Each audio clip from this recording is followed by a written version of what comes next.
में एक बार फिर आपका स्वागत है। आज हम बात कर रहे हैं सोने के बारे में, और वो सोना नहीं जो कि आप घोड़े बेचने के बाद करते हैं, वो सोना जो कि आप खरीदते हैं। और सोने का हाल इस समय यह है कि 7,005 रुपये सोने का दाम था 2005 में, और अब 13,000 से ऊपर चला गया है। एक बहुत ज़्यादा इसमें चढ़ाव आया है, और यही वो समय है, देखा जाए पिछले 2006 के बाद से, जिस समय देश में, हिंदुस्तान में और उसके बाद में दुनिया भर में इन्फ्लेशन जो है वो साथ साथ तेजी से बढ़ता गया है। और इसीलिए इस समय दो चीज़ों के दाम जो हैं, जो दो असेट हैं, या तो वो ऑयल के फ्यूचर्स हैं और या वो गोल्ड है, ये ऊपर जा रहे हैं। इन्फ्लेशन को भी आपने कहा कि अगर कोई आपदा आ जाए, कोई वॉर हो जाए, उसकी वजह से गोल्ड बढ़ता है जी। इन्फ्लेशन के साथ साथ गोल्ड क्यों बढ़ता है जी? इन्फ्लेशन देखिए, इकोनॉमी में जब इन्फ्लेशन आता है, कोई भी कंट्री में जब इन्फ्लेशन आता है तो क्या हो रहा है, सब चीज का भाव, रियल वर्थ घटता जाता है, क्योंकि रुपये का जो करेंसी है उसका डिप्रिसिएशन हो रहा है। आज आपको कोई चीज 5 रुपए में मिल रहा है, कल आपको वही चीज 6 रुपए में मिलेगा, परसों 10 रुपए में मिलेगा। यही इन्फ्लेशन का मतलब होता है। पर सोना ऐसा एक चीज है कि इसका वैल्यू कंटिन्यूअसली अप्रिशिएट, जब इन्फ्लेशन बढ़ रहा है तो सोने का भाव भी बढ़ता जाता है। सोना का एक चीज आपको सब हमेशा ध्यान में रखना पड़ेगा, supply of gold is limited. ये हम ऐसे कुछ नहीं है कि खेती करके सोना उगा सकते हैं। जो दुनिया में जो सोना है उसका सप्लाई लिमिटेड है, तो अगर इन्फ्लेशन आए तो सोना का भाव भी बढ़ता जाएगा। तो इसीलिए सोना का भाव इन्फ्लेशन के साथ हमेशा बढ़ता है। उसके साथ उसका वो रहता है। दूसरी बड़ी बात, उनका सप्लाई डिमांड की ये बात यहाँ पर कर रहे थे आप। माइनिंग इंडस्ट्रीज जो है उन पर नजर रखते हैं वहाँ पर। यही जो सिचुएशन है, बिल्कुल यही वो तेल के साथ में। बिल्कुल सप्लाई और डिमांड सबको मालूम है, कितना सप्लाई होगा कितना डिमांड होगा, तो उन दोनों के बीच भी रिलेशन है। उन दोनों के बीच ऐसा कोई डायरेक्ट रिलेशनशिप नहीं है। आजकल आप देखेंगे तो दो किस्म का डिमांड होता है सोने का। एक तो फैब्रिकेशन, जो ज्वेलरी डिमांड कहते हैं, और एक इन्वेस्टमेंट डिमांड होता है। जैसे उन्होंने जिक्र किया ईटीएफ। अब ईटीएफ जब जाके समझिए एक ईटीएफ ने 100 करोड़ पैसा रेज किया इन्वेस्टर्स के साथ, तो वो 100 करोड़ का सोना फिजिकली लेंगे। तो आजकल लोगों को ये हो गया है कि फिजिकल गोल्ड रखने के बजाय हम ईटीएफ क्यों ना खरीदें, क्योंकि वो आपकी जैसी जो सिक्योरिटी वगैरह की कंसर्न है वो कम हो जाती है। तो ये इन्वेस्टमेंट डिमांड गोल्ड के लिए बहुत ज़्यादा बढ़ रही है, और दैट मीन्स कि अब लोग समझ रहे हैं कि 13,000 रुपये तोला हो गया तो शायद हम सोना न ले पाएँ, मगर ईटीएफ ज़रूर ले पाएंगे।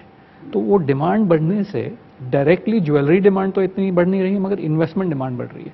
तो तेल की जैसी डिमांड है वो फिजिकल रिसोर्सेज की यूज़ है, जो जब इकोनॉमी बढ़ती है तभी तेल की डिमांड बढ़ती है, मगर इकोनॉमी की और गोल्ड की वैसी कोई लिंक नहीं है।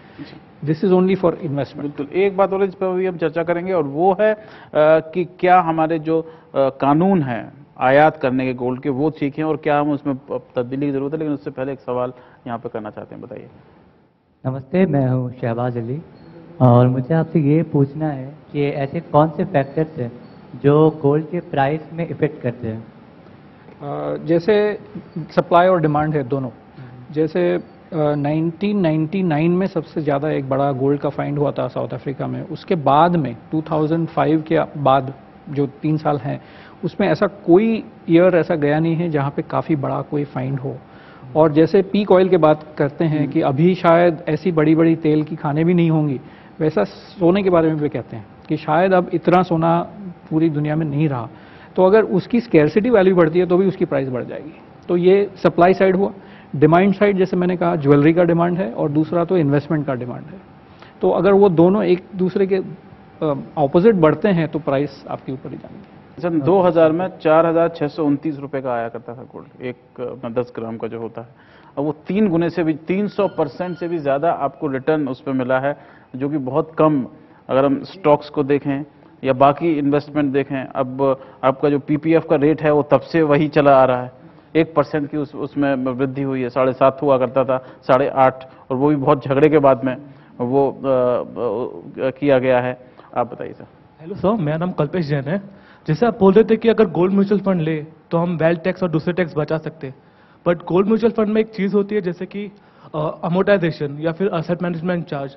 तो अगर दोनों का कंपेयर करें तो फायदा गोल्ड म्यूचुअल फंड में कि डायरेक्ट फिजिकल फॉर्म में खरीदते। जी देखिए, ये मैं बात पहले भी बताना चाहता था, अपॉर्चुनिटी नहीं आई। अगर आप बहुत कम क्वांटिटी में गोल्ड लेना चाहते हैं तो मेरे ख्याल से आपको गोल्ड कॉइन या गोल्ड बार लेना सही होगा, क्योंकि वो स्टोर भी कर पाएंगे। आपने 4-5 कॉइन ले लिया, घर में कहीं रख पाएंगे, तो उसके लिए आपके लिए कॉइन ही अच्छा तरीका है।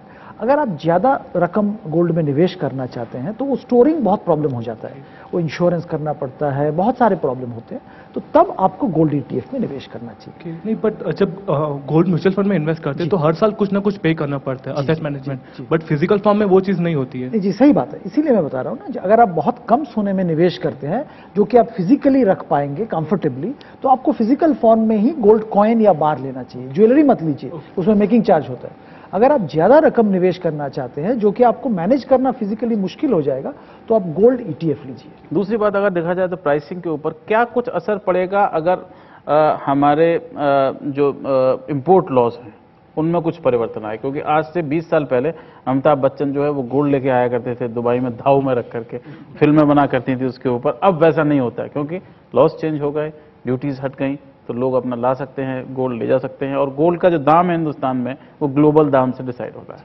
बिल्कुल। अब क्या जरूरत है, किन लॉज को बदलने की जरूरत है? अब तो मेरे ख्याल से कोई किसी लॉ को बदलने की ज़रूरत नहीं है, जितना हो सके, जितना होना चाहिए था वो सब हो गया है। Gold is easily importable into the country, so ऐसी कोई अभी स्मगलिंग की ज़रूरत है नहीं। और जिस कंट्री में अभी उन्होंने एक्साइज कस्टम ड्यूटी वगैरह लगाए हैं वहाँ पे स्मगलिंग की इंस्टेंस बढ़ गई है, जैसे वियतनाम है, उन्होंने बिल्कुल इंपोर्ट बैन कर रखा है, क्योंकि वहाँ पे हमारे जैसे एशियंस ही हैं, उनको डिमांड गोल्ड की बहुत ज़्यादा है। तो बिकॉज ऑफ दैट फिर उनके फॉरेन एक्सचेंज रिजर्व पे बहुत जोर पड़ गया है, क्योंकि लोग खरीद के गोल्ड लेके आना चाहते हैं। तो हमारे कंट्री में तो फॉरेन एक्सचेंज रिजर्व्स, तो we are now one of the largest foreign exchange reserves holders for anywhere in the country. तो वैसी सिचुएशन हमारे यहाँ नहीं है, तो मेरे ख्याल से जो लॉज हैं वो बिल्कुल सही हैं। वियतनाम से मुझे याद आया कि वियतनाम में इस साल की पहली तिमाही में दुनिया में सबसे ज्यादा गोल्ड खरीदा गया है, और इन्फ्लेशन भी वहाँ से चलता है, वहाँ पर इन्फ्लेशन जो है इस समय 25% चल रहा है।